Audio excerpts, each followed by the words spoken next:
Assalamualaikum warahmatullahi wabarakatuh. Selamat malam. Kami dari kelompok 7 akan mempresentasikan tugas besar berjudul SEMCAT Simulation. Ya, di sini saya bernama Mahesa Vidya Pratama dengan NIM 201011081 dan teman-teman saya yaitu ada Salsabil dengan NIM 201101084 dan Muhammad Afan Maulana Sulfani dengan NIM 201101090 dan Maulana Malik Ibrahim dengan NIM 201101086 dan yang terakhir yaitu ada Michael Kevin Pratama dengan NIM 201101087.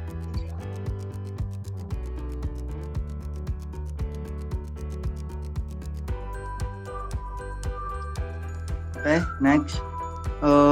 SIMCAT atau Spectrum Engineering Advanced Monte Carlo Analysis Tools adalah model simulasi statistik yang menggunakan metode analisis bernama Monte Carlo untuk menilai potensi intervensi antara sistem radiokomunikasi yang berbeda seperti siaran titik ke titik, titik ke multipoint, radar, jaringan seluler, penerbangan, dan satelit. Next.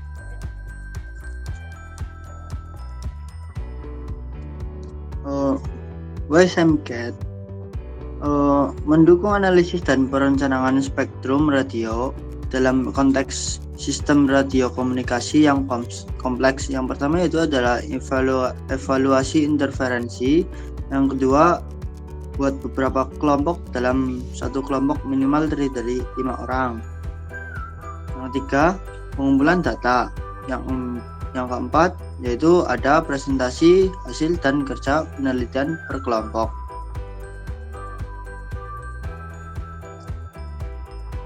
Di slide 3 bisa dilanjutkan dengan teman saya. Baik. Untuk selanjutnya itu parameter SIMCAT. Yang pertama ada DRSS atau Downlink Received Signal Strength. Parameter yang mengukur kekuatan sinyal yang diterima pada stasiun penerima atau receiver dalam arah downlink atau dari stasiun basis atau base station ke perangkat pengguna.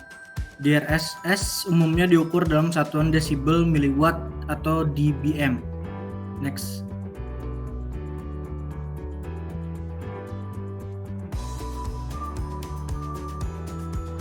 Untuk parameter yang selanjutnya ada IRSS atau Inverse Received Signal Strength, yaitu untuk mengukur kekuatan sinyal yang diterima pada stasiun penerima dalam arah uplink atau dari perangkat pengguna ke stasiun basis. IRSS memberikan informasi tentang seberapa kuat signal yang dikirimkan oleh perangkat pengguna ke jaringan.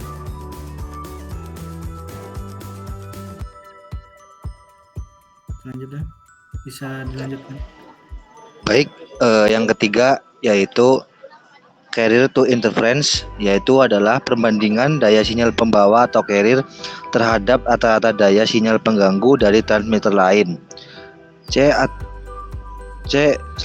memiliki nilai karakteristik sinyal pembawa yakni kurang lebih 19 dB. Nilai tersebut merupakan batas optimal untuk menjaga kualitas suatu sistem.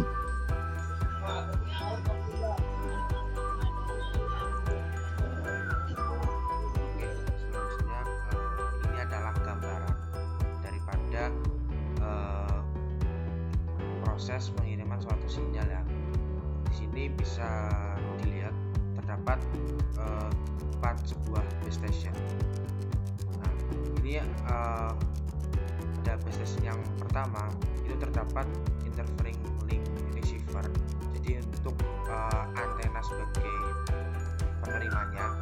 Kemudian ada juga antena atau base station yang sebagai transmitter. Nah, di sini bisa dilihat terdapat parameter yaitu DRSS atau Downlink Receive Signal Strength dan juga IRSS Inverse Receive Signal Strength (IRSS). Itu bisa juga biasanya penyebutannya adalah URSS atau uplink. Itu kebalikan daripada parameter di RSS.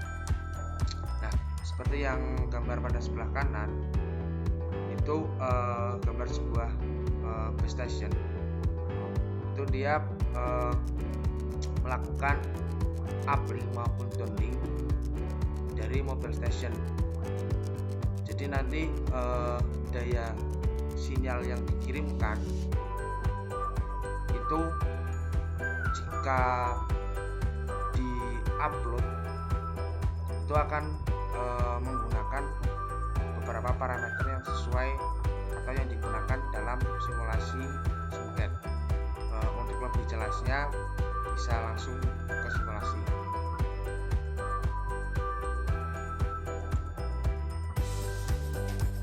Baik, selanjutnya ini akan saya simulasikan untuk penggunaan SimCAT-nya.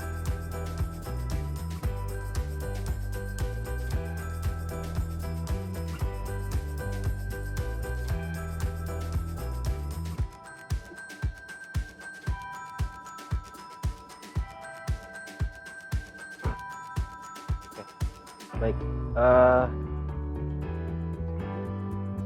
pada simulasi SimCAT ini terdapat dua skenario atau dua sistem kerja, yaitu pertama ada bandar udara dan juga ada AURI.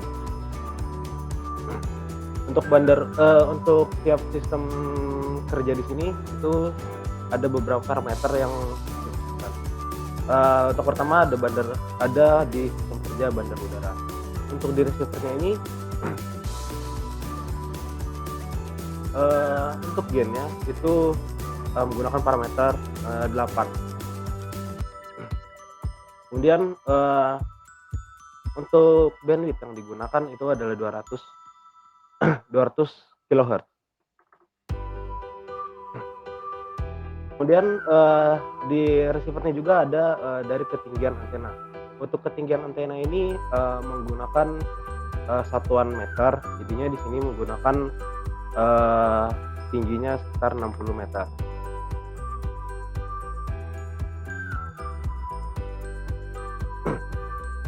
Oke.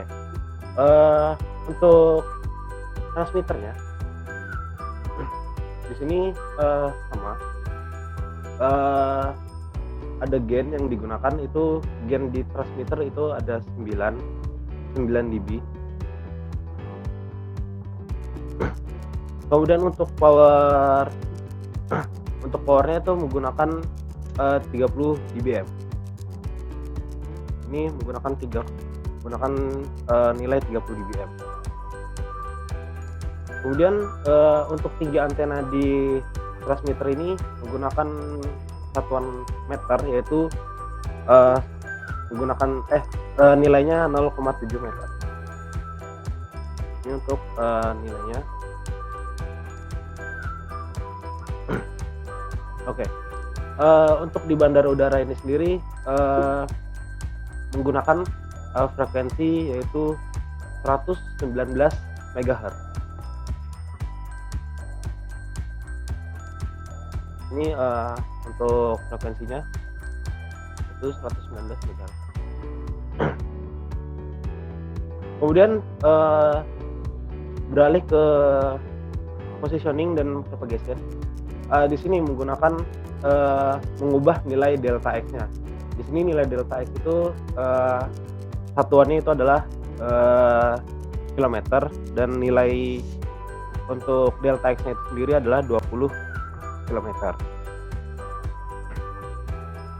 Kemudian untuk propagasi modelnya, untuk di sistem kerja bandar udara ini menggunakan propagasi free space. Free space yang digunakan itu adalah ITU RP.525. Yang di sini untuk menggunakannya free space. Kemudian lanjut ke sistem kerja AURI. Di sini untuk sistem kerja AURI pada transmitternya itu nilai nilai receivernya untuk nilai receivernya itu adalah 0 dB. Kemudian untuk bandwidthnya yang digunakan itu adalah 200 kHz. Ini nilainya 200 kHz. Dan untuk tinggi antenanya itu tidak ada, itu adalah 0 meter.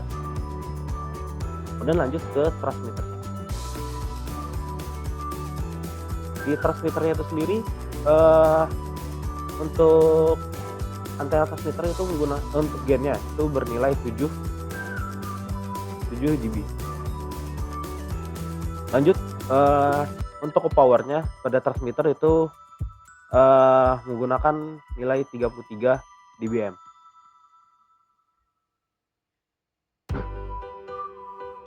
Kemudian untuk tinggi antena itu sendiri pada transmitter itu kurang satuan meter, dan di sini tinggi antena pada transmitter di Auri itu ada 50 meter.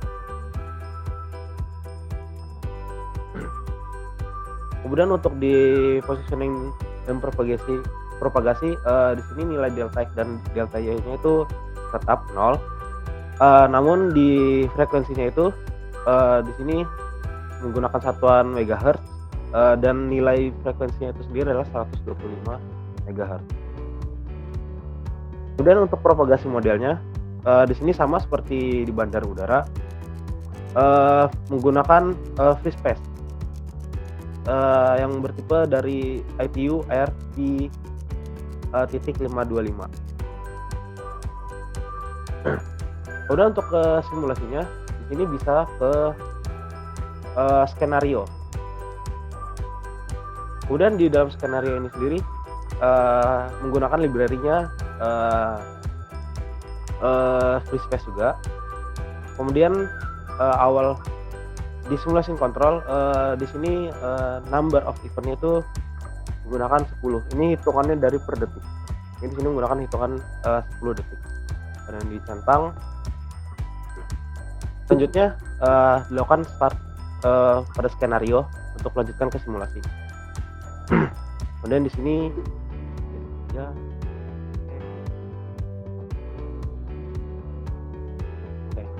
dapat dilihat di sini dari hasil dari skenario yang di-run itu ada beberapa seperti grafik dari DRSS, IRSS, kemudian ada skenario outline. Kemudian di sini ada juga nilai-nilai simulasi yang setelah di-run. Kemudian untuk di daerah ini di resultnya itu di sini adalah nilai-nilai parameter yang digunakan.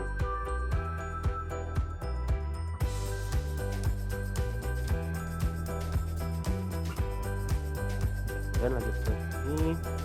Kemudian lanjut ke interference calculation. Kriterianya sudah oke.